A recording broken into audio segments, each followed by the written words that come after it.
Brett Okamoto from ESPN alongside UFC President Dana White. And Dana, a couple days ago, we stood at your headquarters and you said UFC 249 is a go.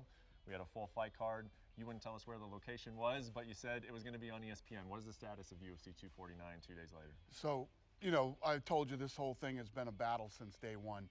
We've been fighting nonstop all day and all night since this pandemic started to put on this event on April 18th.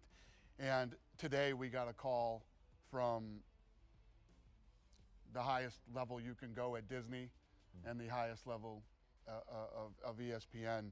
And one thing that I've said since we started our relationship and partnership with ESPN, that has been an incredible one. It's been an amazing partnership.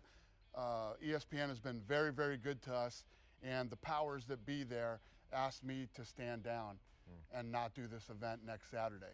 And when I got the call, and these are people that I'm partners with, people whom I have a lot of respect with, and I'm going to do it. I'm going to say yes.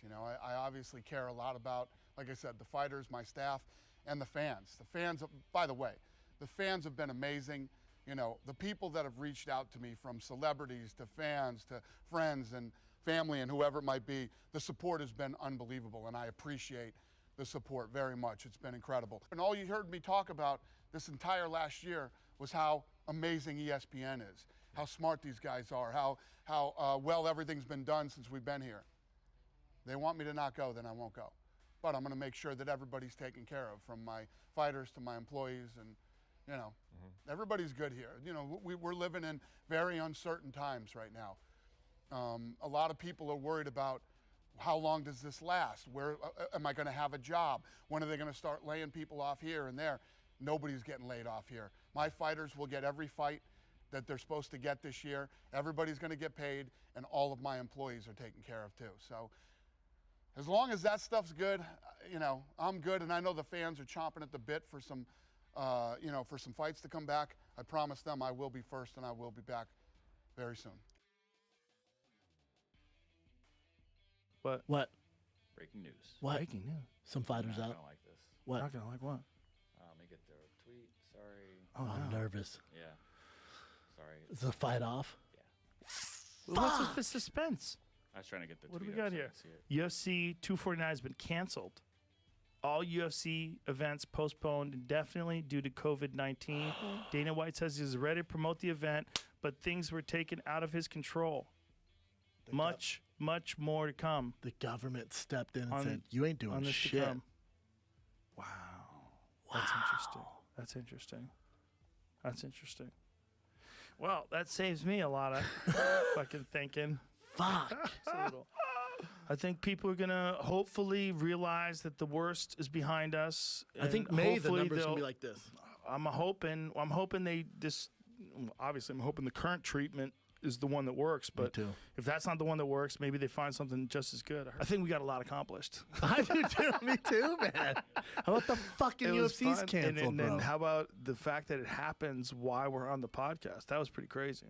We didn't cover too much of it. Listen, man, I was hesitant. My thoughts I know you were. I was like, I really want to go. Like, I was leaning towards going. But I'm like, God, I don't want to hear it from people that don't think it's a good idea. I'm not interested in putting myself at risk, but my real concern was, how do I know if I contract it and then I bring it back? How am I going to know? And I had to be honest with myself. I'm like, I really wouldn't know. So the only way I would be able to do it is to do it and then be in quarantine until I get tested. That ain't worth it. I'm like, oh, Jesus Christ. For what? I want to find out, man.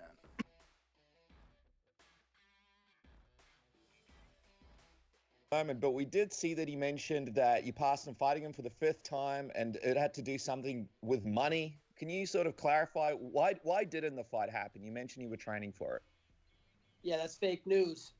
When that fight, when Tony and Khabib first fell out, well, actually, when the London main event first fell out, I was willing to fight on 6 days' notice because, that's how much of a bitch Tyron Woodley is. He's a little gossip girl, and he gets his feelings hurt. So you can only imagine what I'm going to do to him in the octagon. But, originally, I'm a main event fighter. I'm not here to play second fiddle. So I'm not a prelim fighter. That's something Tyron Woodley should fight Dilbert on. Maybe he can fight Leon Scott. These are these people that no one knows who they are. but they're trying to match you up. I'm trying to give you a gift from God. You can take a big losing paycheck to me, but I'm not a second fiddle fighter, guys. I don't fight on the prelims. Me and Tyron Woodley are fighting on the main event. When I asked the UFC to fight Tyron Woodley on 6 days' notice, because he's that big of a bitch and I'll expose him in front of the world on 6 days' notice, I want 5 rounds to do it. I want to talk shit in an empty arena to Tyron Woodley in his ear the whole time as I'm exposing him in front of the world. And I want to talk shit and I want the world to hear it. And I want to save the sports and save the UFC and do this. But I want a main event. I want 5 rounds. So I'm not here to play second fiddle. I asked for a main event. If now I think a good spot to do it is Dana White's Fight Island. They're having the fight to the Fight Island. So, there's some interest there that they're going to build this fight back up. And this is the fight that needs to be made, me and Tyron Woodley on Dana White's Fight Island. So I just want to clarify there, because I think originally you were talking about UFC London, you wanted that main event, and now as far as UFC 249, so you wanted to be in the main event, right? You wanted 5 rounds to fight Tyron Woodley, and you thought that obviously the Tony Khabib fight was going to be scrapped. You guys wanted to be the new main event, right? Yeah, absolutely.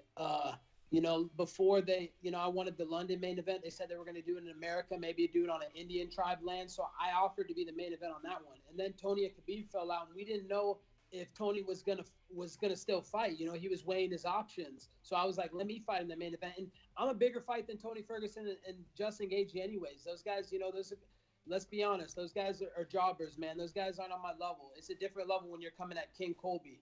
I draw numbers, and everybody knows I'm a main event fighter. So I offered to be the main event. I didn't offer to be, second fiddle fighting on the prelims. I offered to fucking be the main event, and somehow the Tony and Gaethje fight came together. So now they need to push this fight back. But there's nowhere for Woodley to hide. He can't run from me any longer. He's ducked me for long enough. He's done his elective fucking fake surgeries when I was the #1 contender. He ducked me when I had the interim title. The guy doesn't want to fight me.